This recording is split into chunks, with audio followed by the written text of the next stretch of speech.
আসসালামু আলাইকুম। আমি ডাক্তার তুষার। আমি আসছি একটা খুবই কমন এবং গুরুত্বপূর্ণ রোগ নিয়ে কথা বলার জন্য। আ সেটা হচ্ছে মাথা ব্যথা। অনেকে যেটাকে মাইগ্রেন বলে। আমাদের দেশে এটা খুবই কমন। যেকোনো ধরনের মাথা ব্যথা নিয়ে আমাদের আসলে সতর্ক হওয়া উচিত।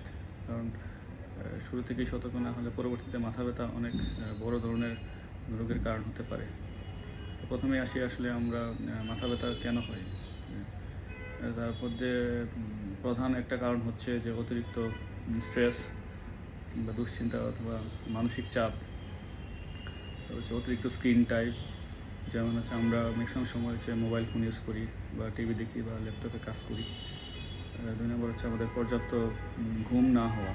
আমরা অনেকেই রাত জাগি, দিনের বেলায় আমরা মাথা ব্যথা নিয়ে কমপ্লেইন করি যে আমাদের মাথা ব্যথা হচ্ছে। দ্বিতীয়ত ঘুম না হওয়ার কারণে সারাদিন যে শরীরের উপর একটা স্ট্রেস পড়ে সেটার থেকেও মাথা ব্যথা হতে পারে। আরেকটা কারণ হচ্ছে পর্যাপ্ত পরিমাণে পানি না খাওয়া এবং সময় মতো খাওয়া-দাওয়া না করা। আরও একটা অন্যতম গুরুত্বপূর্ণ কারণ হচ্ছে অতিরিক্ত শব্দ কিংবা আলোতে বেশি সময় ধরে থাকা। এটার কারণে আমাদের মাথা ব্যথা হতে পারে। মাথা ব্যথা কী ধরনের আছে?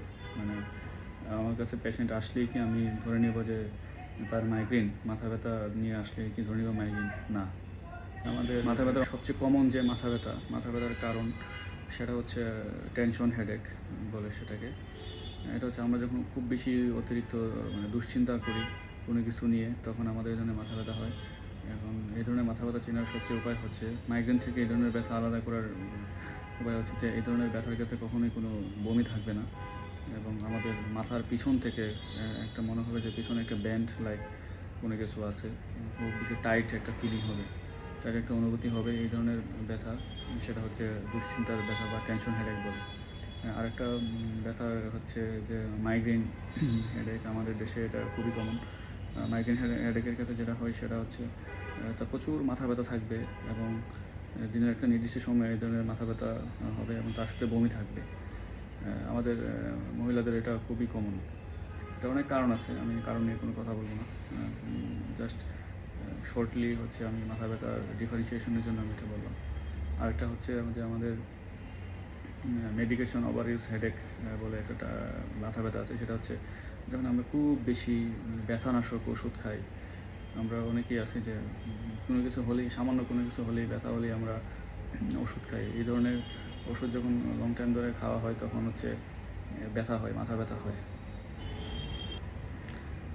আরেকটা গুরুত্বপূর্ণ মাথা ব্যথার ধরন হলো ক্লাস্টার হেডেক। একটা নির্দিষ্ট সময় পর দেখা যাবে আমাদের চোখ দিয়ে পানি পড়তেছে, প্রচুর মাথা ব্যথা হচ্ছে, বমি হচ্ছে, চোখ লাল হয়ে যাচ্ছে। এটা নিউরোলজিক্যাল অনেক কারণ আছে। ওইসব কারণে আমরা যাব না। এই ধরনের ব্যথার ক্ষেত্রে খুবই সতর্ক হওয়া উচিত এবং অতি দ্রুত চিকিৎসকের শরণাপন্ন হওয়া উচিত। আমরা আরেকটা ব্যথা বলতে পারি, সেটা হচ্ছে আমাদের যদি কোনো ঘাড়ে বা কোথাও কোনো ধরনের সমস্যা থাকে, নার্ভের কোনো সমস্যা থাকে, সেটাকে আমরা বলতে পারি, এটাকে বলে ট্রাইজেমিনাল নিউরালজিয়া। দেখা যাবে রোগীর ঘাড় নড়াতে বা ঘাড়ে কেউ টাচ করলে বা যখন সে খুব ঠান্ডায় যাবে এরকম এসব ক্ষেত্রে তার প্রচুর মাথা ব্যথা করে, শ্বাসকষ্টও শুরু হয়। এটাকে বলে ট্রাইজেমিনাল নিউরালজিয়া। এখন আমরা আসি যে কখন আমরা মাথা ব্যথা নিয়ে খুব বেশি সতর্ক হব।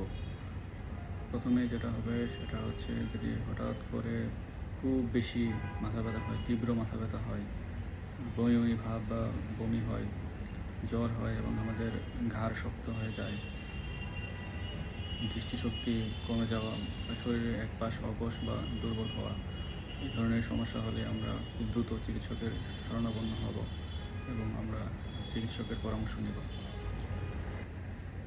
এখন আমরা আসি মাথা ব্যথার চিকিৎসা ও প্রতিরোধ নিয়ে। যখনই আমাদের এই ধরনের প্রচুর মাথা ব্যথা হবে এবং মাথা ব্যথার সতর্কতামূলক চিহ্নগুলো আমাদের থাকবে, তখন আমাদের যেটা করতে হবে, আমাদের বিশেষজ্ঞ চিকিৎসকের পরামর্শ নিতে হবে। নিয়মিত ঘুমাতে হবে, পরিমাণ মতো খাওয়া-দাওয়া করতে হবে, অতিরিক্ত দুশ্চিন্তা এবং স্ট্রেস থেকে মুক্ত থাকতে হবে, ব্যায়াম করতে হবে। ভিডিওটি মনোযোগ দিয়ে দেখার জন্য অসংখ্য ধন্যবাদ।